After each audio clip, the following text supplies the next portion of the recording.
And Fred Gleek here again with Bill Deweese for the weekly roundup. So, Bill, in addition to DeweeseMembers.com, which is kicking some butt, how'd you do? Had a good week. We're still working, so we don't have an exact number. But Mallory tells me we're now over 5,000, and we may hit 6,000 before end of today. Good. So work continues to come in. So it's good. It's been a very good week. Your wife will let you out of the house. And she'll let me out of the house now. Thank God. Yeah, out of the doghouse. You So need a that's break. that's a good thing. Yeah. Oh, let's see. It was a week of new clients too. I picked up 1, 2, 3, 4, 5 new clients, and I was supposed to have a 6th new one, but they didn't have their script ready today, so I'll have to work for them on Monday. Wow, good job. So that's how did it good. Start? Okay, it's Monday. I did a health savings account training video for a company called Stericycle. Did more work for our friends over at Jacuzzi. Nice. I did a commercial for Ventura County West. That's near me. Is that near? Yeah. So I'll be on a TV commercial soon promoting how wonderful Ventura County West is. Well, I have nothing to say about that. And I also did some promo work for New Mexico PBS. That was Monday. As per usual, every week. Cool. Okay. On Tuesday, I did a commercial for a Mercedes-Benz dealership in St. Louis. I did some IT training. That was a new client who found my website. I did an explainer video for a Swedish client. Swedish meatballs? Yes, exactly. Atlas Copco had some more e-learning for me to do on Tuesday. I did some work for a new client based in Italy on Tuesday. It's a video company.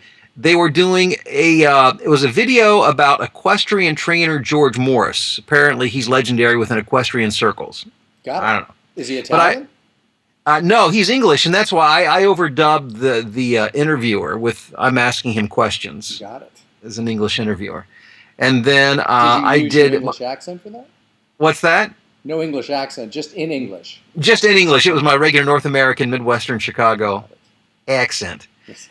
And then I did a thing for New York Life for their website, the New York Life website, but it was the scratch vocal, and then there's to be followed up with the final vocal later. You weren't interacting with Snoopy, were you?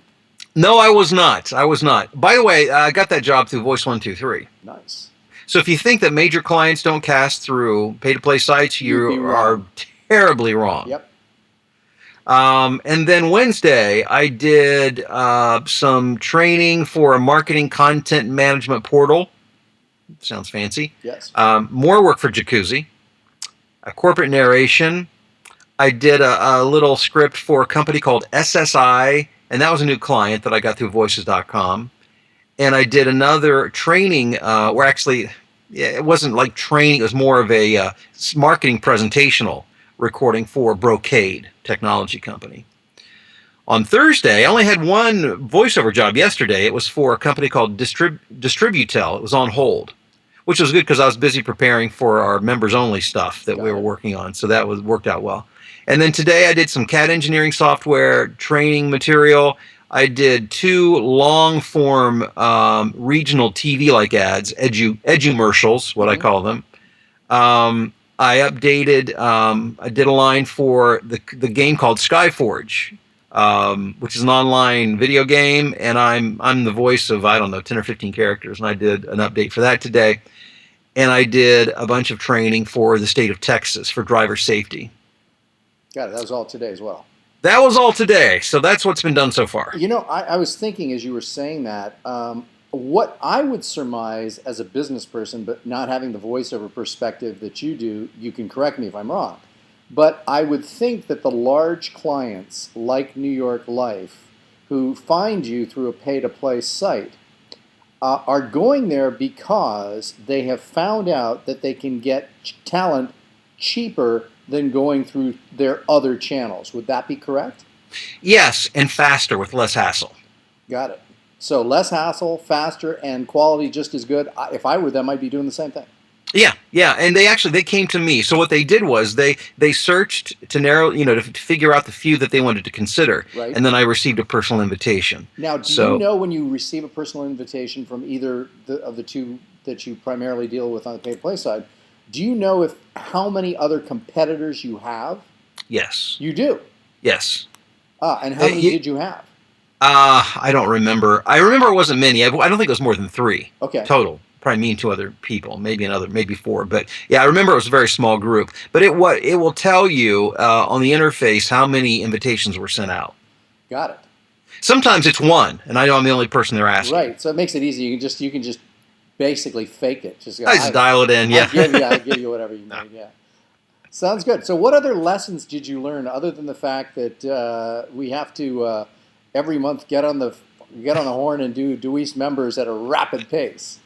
Wow, it was so much fun. I've had so much awesome feedback on Yeah. that Did today. you see the one email that I got? I don't know if I sent you that. Did you see that? I saw it come in. I saw the subject, but I haven't read it yet. Okay, when you get a chance, read it because I responded to it. Anyway, this is kind of inside baseball for people who are watching, but people were giving both Bill and myself feedback on the first call for DeweeseMembers.com, which is a membership site which you can do every month, and you get a lot of benefits. So take a look at that.